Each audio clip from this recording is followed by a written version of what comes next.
আমি কলেজ থেকে বাড়িতে এসে দেখি না আমাদের বাড়ির সামনে পার্কে ৩-৪টে ছেলে বসে কী সব বলছিল আর হাসছিল। আমি তাদের কাছে গিয়ে বলি, "কি করছো তোমরা?"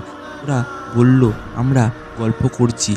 আমি বললাম, "ও।" বলে আমি চলে যাচ্ছিলাম, তখনও পেছন থেকে তারা হাসছিল। আমি ঘরে ঢুকে দরজাটা বন্ধ করে দিলাম। তার আধ ঘন্টা পরে আমি বাজারে যাব বলে সাইকেলটা বার করছিলাম, তখনও দেখি তারা বসে আছে। আমি বাজার থেকে আসার সময় দেখলাম পার্কে আর কেউ ছিল না। আমি আমার রুমেতে রেস্ট নিচ্ছিলাম, তখন একটা বাচ্চা ছেলে চিৎকার ভেসে আসছে।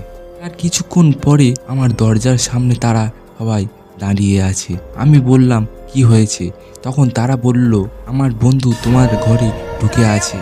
তখন আমি চিৎকার করে বললাম, "কি বলছো তোমরা?" বলে আমি দরজাটা বন্ধ করে দিলাম। তারা আমার ঘরের পিছনে দাঁড়িয়ে আছে। তখনই আমার ছাদের তাকালাম, ছাদের ওপরে এক